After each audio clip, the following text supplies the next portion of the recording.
perkembangan sistem informasi generasi ketiga pada tahun 1965 sampai dengan 1980.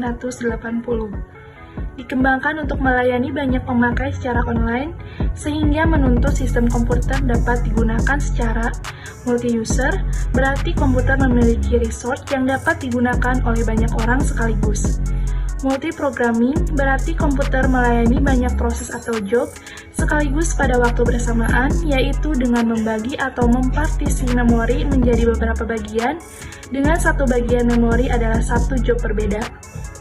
Time sharing varian adalah multi-programming, di mana tiap pemakai mempunyai satu terminal online dengan pemproses hanya memberi layanan pada pemakai yang aktif secara bergantian secara cepat.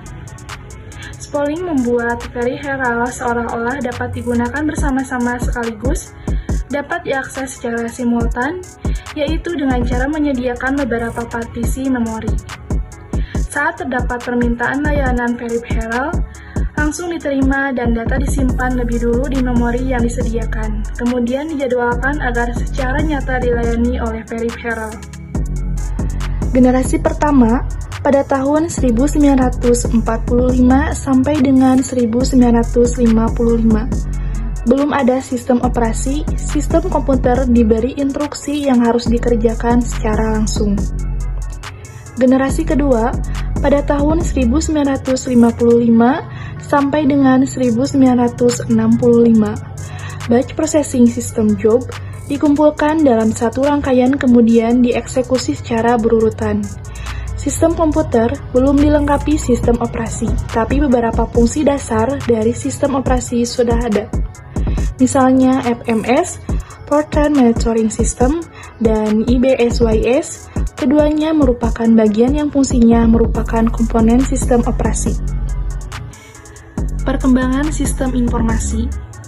Sistem informasi manajemen atau SIM adalah suatu sistem berbasis database komputer yang menyediakan informasi bagi beberapa pemakai dengan kebutuhan yang serupa. Para pemakai biasanya membentuk suatu entitas formal perusahaan atau subunit di bawahnya, yaitu sumber daya sistem informasi manajemen. Generasi keempat pada tahun 1980 sampai dengan sekarang, mendukung batch processing, time sharing, dan soft real-time application. Pada awalnya, sistem dirancang untuk mendukung operasi yang tersentralisasi ataupun tidak tersentralisasi.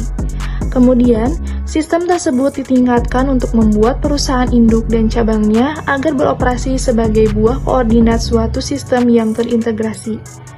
Hal yang perlu ditingkatkan dan diintegrasikan secara utuh dalam pematangan sistem informasi dunia adalah peranan sistem informasi berbasis komputer atau Computer-Based Information System.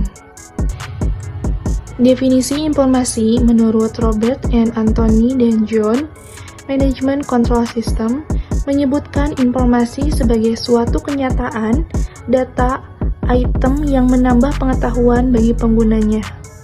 Menurut Stephen Moskov dan Mark, Accounting Information System mengatakan informasi sebagai kenyataan atau bentuk-bentuk yang berguna yang dapat digunakan untuk pengambilan keputusan bisnis. Definisi informasi merupakan hasil dari pengolahan data menjadi bentuk yang lebih berguna bagi yang menerimanya, yang menggambarkan suatu kejadian-kejadian nyata dan dapat digunakan sebagai alat bantu untuk pengambilan suatu keputusan. Sistem dan sistem informasi. Sistem merupakan entitas baik abstrak maupun nyata, di mana terdiri dari beberapa komponen yang saling terkait satu sama lain. Objek yang tidak memiliki kaitan dengan unsur-unsur dari sebuah sistem bukanlah komponen dari sistem tersebut. Sistem informasi merupakan sistem pembangkit informasi dengan integrasi yang dimiliki antar subsistemnya. Sistem informasi akan mampu menyediakan informasi yang berkualitas, tepat, cepat, dan akurat sesuai dengan manajemen yang membutuhkannya. Definisi informasi menurut Gordon B. Davis, Management Information System, Conceptual Foundation Structure and Development, tahun 1995, menyebutkan Informasi sebagai data yang telah diolah menjadi bentuk yang berguna bagi penerimanya dan nyata berupa nilai yang dapat dipahami di dalam keputusan sekarang maupun masa depan. Menurut Barry E. Cushing, Accounting Information System and Organization, menyebutkan bahwa informasi merupakan sesuatu yang menunjukkan hasil pengolahan data yang diorganisasi dan berguna kepada orang yang menerimanya.